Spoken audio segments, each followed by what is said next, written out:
भारतीय शिक्षा ग्रंथमाला का 5वां ग्रंथ वैश्विक संगठनों का निवारण भारतीय शिक्षा। तीसरा बिंदु शिक्षा का व्यवस्थात्मक पक्ष। पृष्ठ संख्या 292। भारतीय शिक्षा के विनाश का प्रारंभ तो ब्रिटिशों के मानस में 18वीं शताब्दी के अंतिम चरण में आने लगा। तब से लेकर 19वीं शताब्दी के पूर्वार्ध की समाप्ति तक ब्रिटिश राहों ने भारतीय शिक्षा को पूर्ण रूप से ग्रस्त कर लिया। 21वीं शताब्दी के दूसरे दशक के अंत तक अर्थात आज तक ये ग्रहण छूटा नहीं है। स्वाधीन भारत में भी शिक्षा स्वाधीन नहीं है। शिक्षा के पश्चिमीकरण का एक हिस्सा है शिक्षा का सरकार के सरकार के नियंत्रण में होना। भारतीय शिक्षा के प्राचीन इतिहास में शिक्षा कभी भी शासन के हस्तक या शासन के नियंत्रण में नहीं रही, इसलिए वह राज्य और प्रजा के लिए कल्याणकारी बनी रही। वैसे तो शिक्षा ही क्यों, भारतीय समाज भी शासन के अधीन कभी नहीं रहा। व्यापार, उद्योग, धर्म, संस्कृति, शिक्षा, परिवार शासन के अधीन नहीं होना ही स्वाभाविक था। शासन को इसकी चिंता करने की क्या आवश्यकता है?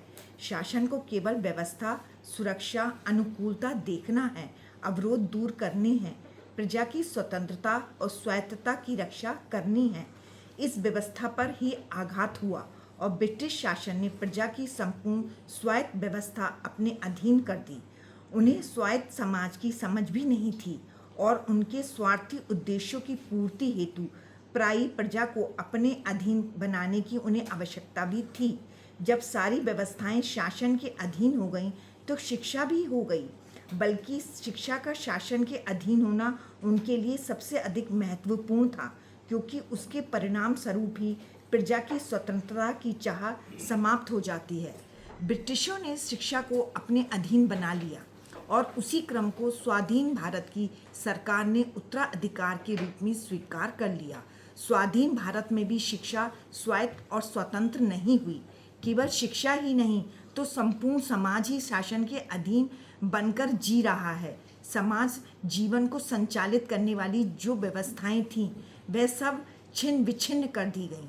शिक्षा के माध्यम से शिक्षित वर्ग में उनके प्रति तिरस्कार और हीनता का भाव भर गया और परिणाम स्वरूप आज केवल पूर्वजों के पुण्य के भरोसे चल रहा है। उसकी अपनी कोई व्यवस्था नहीं है। व्यवस्था के नाम पर केवल संविधान और कानून हैं जो सरकार के हस्तक हैं। केवल प्रजा के पुण्य कुछ बचे हैं, इसलिए परिवार संस्था अभी कुछ मात्र में स्वायत्त है। उसमें भी शिक्षा और अर्थार्जन तो स्वायत्त है ही नहीं। खान पान, वेशभूषा, मनोरंजन, व्रत, उपवास, कथा श्रवण, पर्व त्योहार, संतानों के संगोपन और विवाह आदि में भले ही पश्चिमी प्रभाव से हतबल हैं, परंतु स्वायत्त हैं। प्रजा मानस आंतरिक द्वंद्व से ग्रसित है। ये भारतीय संस्कृति की महत्ता और हमारे मेधावी पूर्वजों की तपश्चर्या और समस्त रचना विषयक गहन मनोवैज्ञानिक समझ का सामर्थ्य ही है कि पश्चिम की भीषण झंझावात में जहाँ अनेक देश नष्ट हो गए, अनेक देश ईसाई हो गए, अनेक अपनी संस्कृति बदलकर अस्तित्व टिका रहे हैं, माँ भारत छत विछित होकर भी वही भारत है जो वेदों के समय में था। भारत क्षीण प्राण हुआ है, गत प्राण नहीं।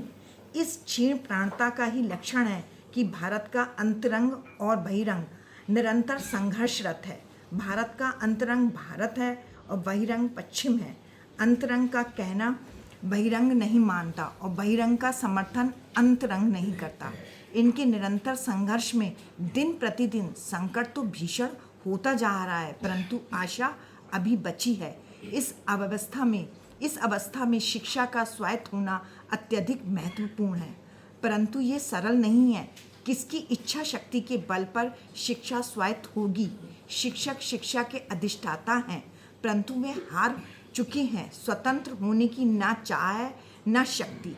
सरकार शिक्षा को मुक्त करने में असमर्थ है, क्योंकि अब वहाँ जिंदा व्यक्तियों का नहीं अपितु सिस्टम का आधिपत्य है। सिस्टम जिंदा नहीं होने के कारण से उसमें न लचीलापन है, न विवेक, न भावना। इस सिस्टम में काम करने वाले जिंदा तो हैं, परंतु वे सिस्टम द्वारा जकड़े हुए ही हैं। वे सिस्टम के ही आधिपत्य में काम कर रहे हैं। इस देश में स्वतंत्र होने की सबसे कम चाह यदि किसी वर्ग में है तो वह है प्रशासकों का वर्ग। जिसमें सचिव से लेकर के सामान्य बाबू तक के लोगों का समावेश है, चाहे संस्कृत विभाग का हो या संस्कृति विभाग का, चाहे वनवासी विभाग का हो, चाहे ग्रामीण क्षेत्र का, चाहे मध्य प्रदेश का हो, बिहार का हो या हरियाणा का। ये वर्ग अंग्रेजी में ही बात करता है, अंग्रेजी में ही पत्र व्यवहार करता है और अंग्रेजी ही नहीं जानने वालों के प्रति उसी दृष्टि से देखता है जैसे ब्रिटिश भारतीयों को देखते थे।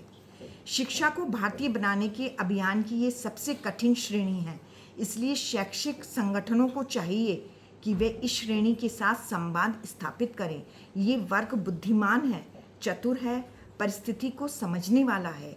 इस वर्ग के साथ शिक्षा को भारतीय बनाने की अनिवार्यता को लेकर शास्त्रार्थ किया जाए, भावना और बुद्धि दोनों को संबोधित किया जाए और जनमानस प्रबोधन से ही अधिक महत्वपूर्ण मान करके उनका प्रबोधन किया जाए। उन्हें ही सिस्टम से मुक्त होने का मार्ग बताने के लिए आग्रह किया जाए। शैक्षिक संगठन सरकार से कृपा मांगने के स्थान पर शिक्षा की मुक्ति मांगे। शासकों को भी इस कार्य में साथ लिया जाए और शासन, प्रशासन, धर्म संस्थाएं और शैक्षिक संगठन मिलकर इस समस्या का समाधान करने का बीड़ा उठाएं। इस कठिन क्षेत्र को पार किए बिना विश्वविद्यालयों में ज्ञान साधना नहीं हो सकती, ना ही समाज प्रबोधन ही हो सकता है।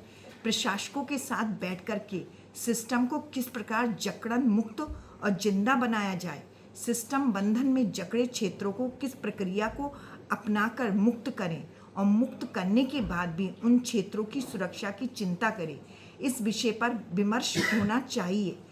इसके उपाय संगठनों को भी सोचने चाहिए। उदाहरण के लिए शिक्षा का अर्थार्जन के साथ संबंध विच्छेद कर दिया जाए, अर्थकारी शिक्षा को अर्थोत्पादन के क्षेत्र के साथ जोड़ा जाए और अर्थोत्पादन के क्षेत्र को मिलने वाली सरकारी सहायता बंद कर दी जाए। इस कथन का विचार करने पर भी भय लगने की संभावना है, परंतु किए बिना शिक्षा की या समाज की मुक्ति होना संभव ही नहीं। बड़े उद्योगों का विकेंद्रीकरण करने से अर्थ क्षेत्र स्वायत्त होने का प्रारंभ होगा। अपनी संतानों की शिक्षा का दायित्व माता पिता का भी है, अतः उन्हें भी इसमें सहभागी बनाया जाए। जिस प्रकार शिशु संगोपन और भोजन घर की माता के अधीन होता है, उसी प्रकार 10 वर्ष तक की आयु की शिक्षा माता पिता के अधीन होनी चाहिए। गृहस्थ आश्रम चलाने की शिक्षा घर में ही प्राप्त हो सकती है, इसलिए घर की शिक्षा को संपूर्ण शिक्षा का महत्वपूर्ण अंग मानकर घर को एक विद्यालय के रूप में स्थापित करने का अभियान चलाना चाहिए। इस प्रकार गृहस्थ आश्रम की शिक्षा घर में माता पिता के अधीन और अर्थार्जन की शिक्षा अर्थोत्पादन के क्षेत्र के अधीन कर दी जाए तो केवल ज्ञानार्जन की शिक्षा ही बचेगी, जिसे विश्वविद्यालयों के अधीन की जा सकती है। विश्वविद्यालय अपने क्षेत्र में जितनी जनसंख्या है उतनी जनसंख्या की संपूर्ण शिक्षा की जिम्मेदारी लें और सरकार उन्हें भी कोई सहायता न करे। समाज पर आधारित होकर ही विश्वविद्यालय ज्ञान क्षेत्र के विकास का काम करें, तब ज्ञान, संस्कार और अर्थोर्जन तीनों मुक्त सांस लेंगे। ये काम सरल तो नहीं है, परंतु असंभव भी तो नहीं है। एक एक गांव में ऐसे शिक्षकों से निवेदन किया जाए तो गांव के बच्चों की शिक्षा की चिंता करें और माता पिता को भी अपने बच्चों की शिक्षा की चिंता करने में सहयोग करें। कदाचित प्रथम ऐसा करना पड़ेगा कि माता पिताओं के लिए विद्यालयों का प्रारंभ करना पड़े, क्योंकि बच्चों का संगोपन उनके लिए भी कठिन विषय बन गया है। साथ ही शिक्षकों के लिए विद्यालय शुरू किए जाए। शिक्षक और माता पिता को विद्यालय और घर चलाने के बारे में सक्षम बनाया जाए। धर्म केंद्र ऐसे विद्यालयों की जिम्मेदारी उठाएं। ये भारत के अनुरूप व्यवस्था होगी। अभी विचार करने में तो ये विचित्र और असंभव सा लगता है, परंतु भारत के अंतरंग में अभी भी भारत ही जिंदा है, इसलिए बहुत जल्दी इसका स्वीकार हो जाएगा। प्रजा के अंतःकरण को सुख का अनुभव होगा और आशा पल्लवित होगी। विश्वविद्यालय के अध्यापकों की जिम्मेदारी सबसे अधिक होगी। उनकी वेतन की सुरक्षा समाप्त हो जाएगी। उन्हें समाज पर भरोसा रखना होगा। इतिहास कहता है और वर्तमान भी कहता है कि समाज गुरुओं का सम्मान और समृद्धि देने से कभी चूकता नहीं है, परंतु सरकार के जैसा लिखित करार ये नहीं हो सकता। लिखित करार की चाह रखने वाले के प्रति सम्मान नहीं हो सकता। भरोसा रखना ही एकमात्र उपाय है, परंतु इससे कच्चे अध्यापक अपना क्षेत्र छोड़ देंगे। ये क्षेत्र की शुद्धि ही होगी। इस प्रकार अनेक पहलुओं पर एक साथ विचार कर संबंधित सभी पक्षों ने साथ मिलकर विचार कर शिक्षा को स्वतंत्र और स्वायत्त बनाने की आवश्यकता है। ब्रिटिश शासन से मुक्ति तो तभी मिलेगी जब शिक्षा मुक्त होगी। तब तक हमारी स्वतंत्रता स्वाधीनता भी तांत्रिक टेक्निकल स्वाधीनता है, सार्थक नहीं। अर्थनिरपेक्ष शिक्षा। भारत का आदर्श यही रहा है कि अनेक मूल्यवान और जीवन के लिए आवश्यक बातों को अर्थनिरपेक्ष बनाई जाती हैं। भारत मानता है कि सारी प्राकृतिक आवश्यकताएं प्राकृतिक संसाधनों से पूर्ण होती हैं। ऐसी प्रकृति की ही योजना है, उसमें मनुष्य के स्वार्थों का दखल नहीं होना चाहिए। इसलिए हवा, पानी, वर्षा, सूर्य प्रकाश आदि पर किसी का स्वामित्व नहीं होना चाहिए। उनको क्रय विक्रय की वस्तु नहीं बनानी चाहिए। ब्रिटिशों के आने से पूर्व तो भूमि पर भी मनुष्य का स्वामित्व नहीं माना जाता था। गांव की खेती की भूमि गांव की होती थी, केवल निवासी की भूमि पर ही व्यक्ति का स्वामित्व होता था। इसी प्रकार नदियों के पानी को रोकने वाले बांध बनाने की कल्पना भी कोई कर नहीं सकता था। लोग उसे समाजद्रोह मानते थे। अन्न, पानी, हवा आदि प्राप्त करने हेतु परिश्रम करना होता है, खर्च नहीं। इसी प्रकार जीवन को उन्नत बनाने वाली बातों पर भी अर्थ का प्रभुत्व नहीं होता था। इस विचार से कि पैसा ज्ञान की, कला की, उपदेश की अपेक्षा क्षुद्र है, वह इन श्रेष्ठ बातों को तोलने वाला कैसे हो सकता है, ऐसी सादी समझ को हमने गंवा दिया और अर्थ का बड़ा जंजाल निर्माण करके जीवन को जटिल और दुखी बना दिया। पश्चिम के प्रभाव से मुक्त होने का एक आयाम है अर्थनिष्ठता से मुक्ति। भारत धर्मनिष्ठ राष्ट्र है। धर्म के अविरोधी अर्थ और काम होने से उपभोग भी श्रेष्ठ होता है और समृद्धि भी बढ़ती है। ऐसा हमारा अतीत का अनुभव है। ब्रिटिशों का ऐसा अनुभव नहीं है, क्योंकि पश्चिम में धर्म संकल्पना ही नहीं है। जीवन का लक्ष्य कामनाओं की पूर्ति, तो कामनाओं की पूर्ति हेतु अर्थ चाहिए। इसलिए व्यवहार जीवन में अर्थ ही परम पुरुषार्थ है। वह धर्म के अविरोधी होने की कल्पना ही नहीं है। इसलिए धर्म के अविरोधी होने पर समृद्धि बढ़ेगी। इस समीकरण उनकी समझ से परे है।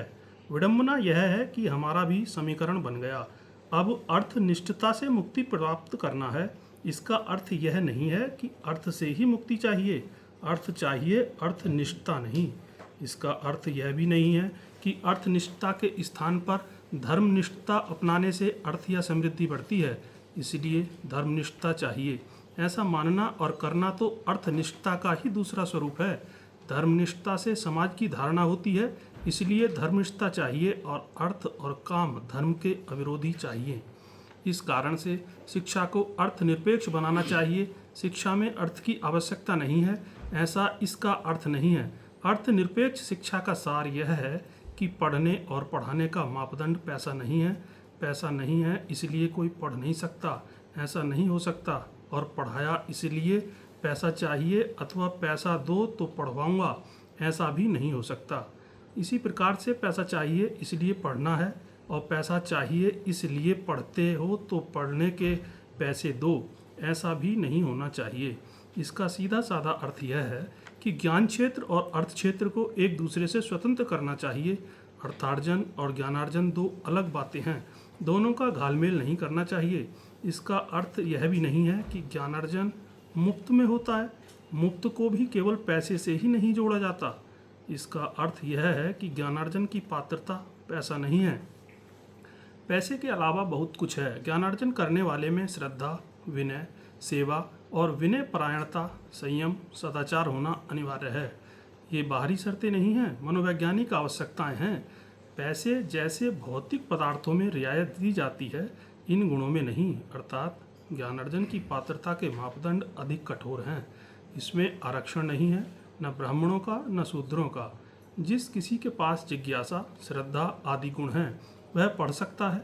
पढ़ाने वाले को पढ़ने के अनुपात में पैसा नहीं मिलता है, आवश्यकता के अनुपात में मिलता है। वह भी पढ़ने वाले से नहीं, पढ़ाई के दौरान भी नहीं।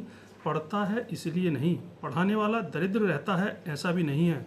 क्योंकि उसकी आवश्यकता के साथ साथ समाज की क्षमता और सम्मान की भावना के अनुपात में शिक्षक को मिलता है। जिस प्रकार समृद्धि समाज के मंदिर में भी समृद्ध होते हैं, उस प्रकार समृद्ध समाज के शिक्षक भी समृद्ध होते हैं। इसका भावात्मक और संस्कारात्मक पक्ष जरा अधिक गहराई से समझना चाहिए। जिस प्रकार पत्नी को पत्नी धर्म निभाने का वेतन नहीं दिया जाता, घर के लोगों को घर के काम करने के बदले में खाना नहीं दिया जाता या पैसा नहीं चुकाया जाता, जिस प्रकार घर के लोगों की परिचर्या से के पैसे नहीं मांगे जाते, उसी प्रकार पढ़ाने के भी पैसे नहीं मांगे जाते। घर के काम करने वाले घर के लोग नौकर नहीं होते, उसी प्रकार समाज के बाल किशोर युवाओं को पढ़ाने वाला समाज का नौकर नहीं होता, उल्टे गुरु होता है।